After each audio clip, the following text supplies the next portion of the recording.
करौली धौलपुर लोकसभा को रेल मंत्री से मिला बड़ा तोहफा। सांसद राजौरिया के प्रयास से धौलपुर गंगापुर रेल लाइन को मिला 110 करोड़ रुपए का बजट। हाल में भारत सरकार द्वारा पेश आम बजट में करौली धौलपुर लोकसभा की धौलपुर गंगापुर सिटी रेल परियोजना के लिए आम बजट में बड़ी सौगात मिली है। बजट के अभाव में वर्षों से लंबित पड़ी धौलपुर सरमथुरा करौली गंगापुर सिटी रेल परियोजना के लिए स्थानीय सांसद द्वारा बजट आवंटन हेतु की गई मेहनत आखिरकार रंग ला ही गई।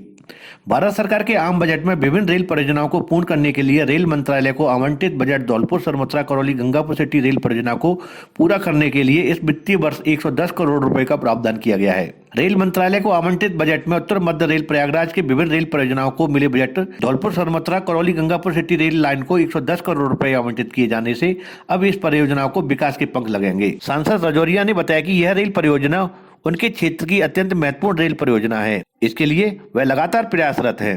भूमि आवंटन की प्रक्रिया भी होनी है। इस हेतु आवश्यक भूमि के प्रस्तावों के लिए जिला कलेक्टर धौलपुर व उत्तर मध्य रेल प्रशासन के साथ समन्वय स्थापित कर शीघ्र ही भूमि आवंटन प्रारंभ होगी। महाप्रबंधक उत्तर मध्य रेलवे प्रयागराज व आगरा मंडल द्वारा इस कार्य से संबंधित कार्मिकों को निर्देशित कर दिया गया है। अतः इस परियोजना का अतिशीघ्र कार्य आरंभ होना है। धौलपुर सांसद राजौरिया के प्रयास आखिर रंग लाए और उनकी मेहनत सफल रही। उन्होंने राजौरिया को इस कार्य के लिए बधाई दी। धौलपुर को सुंदर और कलात्मक दिखाने के लिए नगर परिषद द्वारा गुलाबबाग पर ओवरब्रिज के पिलरों पर लाखों रुपए खर्च कर सुंदर सुंदर पेंटिंग बनाई गई है। लेकिन यह बड़े दुर्भाग्य की बात है कि ना तो नगर परिषद इनके संरक्षण के लिए कोई उपाय करती है, ना ही आमजन भी अपनी धरोहरों को सजोने के लिए भागीदारी निभाती है। अब इन महाशय को ही देख लो, इन्हें तो बस फारिग होने से मतलब है। उन्हें कोई लेना देना नहीं है कि जहाँ ये लघुशंका कर रहे हैं वो कोई टॉयलेट नहीं है। इन्हें इतनी बड़ी दीवार पर पेंटिंग बनी भी नहीं दिख रही और ना ही इससे कोई लेना देना है। इसी प्रकार पोस्टर चिपकाने वालों को भी यह पेंटिंगें दिखाई नहीं देती और इन पर आए दिन आकर पोस्टर चिपका जाते हैं। पहले भी इस तरह की पेंटिंगों को खराब किया गया है, लेकिन नगर परिषद ने उससे कोई सबक नहीं लिया। नगर परिषद को इस पर संज्ञान लेना चाहिए और इन पेंटिंग के नीचे लोहे की जाली लगाकर इनका संरक्षण करना चाहिए। साथ ही पेंटिंग खराब करने वालों के खिलाफ कड़ी कार्रवाई को भी अंजाम देना चाहिए। रीट में हुई चीट का मामला गर्माता जा रहा है। बुधवार को सैकड़ों की तादाद में रीट परीक्षार्थी अभ्यर्थियों ने लामबंद होकर शहर के गांधी पार्क में सभा का आयोजन किया। परीक्षा हुई धांधली को लेकर अभ्यर्थियों का आक्रोश बढ़ता जा रहा है। शुक्रवार को धौलपुर तादाद अभ्यर्थियों ने लामबंद होकर गांधी पार्क में सभा का किया। छात्र नेताओं ने सरकार की कार्यशैली पर सवालिया निशान लगाते हुए आक्रोश रैली निकाली। कलेक्ट्रेट कार्यालय पर पहुंची रैली ने जमकर राज्य सरकार के खिलाफ प्रदर्शन किया। रीट अभ्यर्थियों ने बताया, हाल ही में राज्य सरकार ने परीक्षा आयोजित कराई, लेकिन रीट परीक्षा को पारदर्शिता के साथ संपन्न कराने में राज्य सरकार नाकाम साबित रही। परीक्षा से पूर्वी पेपर लीक होने पर रीट अभ्यर्थियों के अरमानों पर पानी फिर गया। उन्होंने बताया कि रीट अभ्यर्थियों के भविष्य पर तलवार लटकी हुई है। रीट परीक्षा में हुई धांधली से सरकार की व्यवस्था एवं सिस्टम पर सवालिया निशान है। रीट अभ्यर्थियों ने जिला कलेक्टर राकेश कुमार जायसवाल को राज्य सरकार के नाम ज्ञापन प्रेषित रीट परीक्षा को द्वारा करने की मांग। तो सारे रीट अभ्यर्थी एक बड़ा आंदोलन खड़ा कर देंगे। रीट अभ्यर्थियों के प्रदर्शन को देखते हुए कलेक्ट्रेट कार्यालय पर भारी पुलिस फोर्स लगाई गई थी। रीट का पेपर कहाँ मेरा?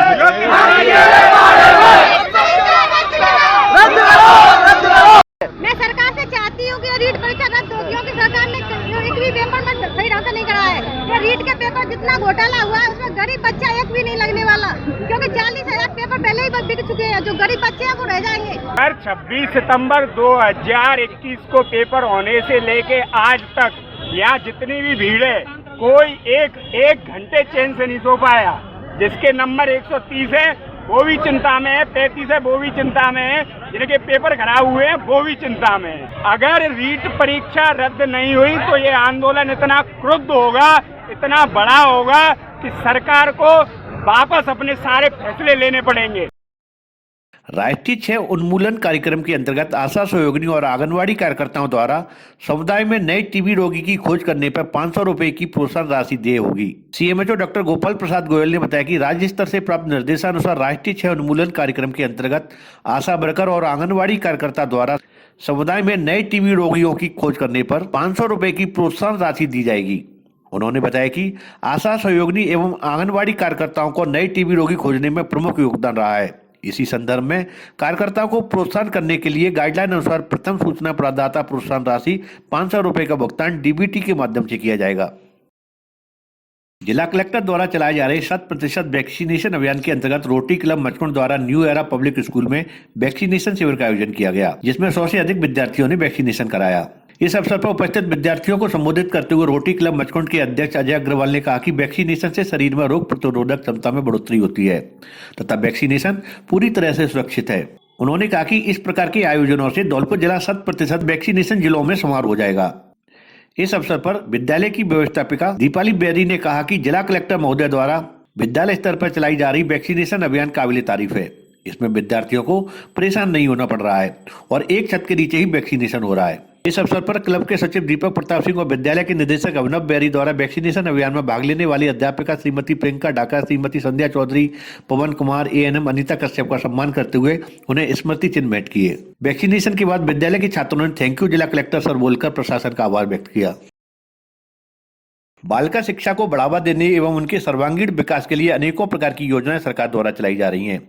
इसी क्रम में राजकीय बालिका उच्च माध्यमिक विद्यालय धौलपुर में प्रधानाचार्य रचना मिश्रा की अध्यक्षता में exposure to vocational education camp नवाचार के अंतर्गत उत्कृष्ट प्रदर्शन करने वाली बालिकाओं का सम्मान किया गया, जिसमें रिमसा को प्रथम स्थान प्राप्त करने पर 700 रुपये, सोनम द्वारा द्वितीय स्थान प्राप्त करने पर 500 रुपये एवं महविश को तृतीय स्थान प्राप्त करने पर 300 रुपये की प्रोत्साहन राशि दी गई। प्रधानाचार्य अर्चना मिश्रा ने सभी सम्मानित बालिकाओं को बधाई और शुभकामनाएं देकर उत्साहवर्धन किया।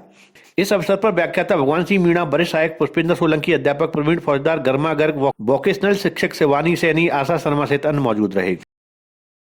बाड़ी में मनीष गर्ग पुत्र पदमचंद ने अपनी 7वीं वैवाहिक वर्षगांठ पर अपना घर आश्रम बाड़ी में अपने परिवारीजन, इष्ट मित्रों ने प्रभुजियों को भोजन कराया। इस अवसर पर अपना घर आश्रम अध्यक्ष कमलेश गर्ग और अपना घर शाखा विष्णु महरे ने युवा समाज सेवी मनीष गर्ग को वैवाहिक वर्षगांठ की बधाई देते हुए ईश्वर से दाम्पत्य जीवन सुखमय बनाए रखने की कामना की। कार्यक्रम के दौरान अपना घर आश्रम अध्यक्ष कमलेश गर्ग, बिमला मित्तल, अग्रवाल फाउंडेशन अध्यक्ष अंशुल गर्ग, युवा समाज सेवी के वंसल, सोनू कुमार, अनीश गर्ग, यश गर्ग, राजकुमार गर्ग, अपना घर आश्रम मैनेजर सहित आश्रम के अन्य कर्मचारी मौजूद रहे। राजस्थान माध्यमिक शिक्षा बोर्ड द्वारा आयोजित 10वीं और 12वीं की वार्षिक परीक्षा में जो छात्राएं 75% से अधिक अंक प्राप्त करती हैं, उन्हें प्रतिवर्ष बसंत पंचमी के दिन गार्गी पुरस्कार देने की घोषणा की जाती है।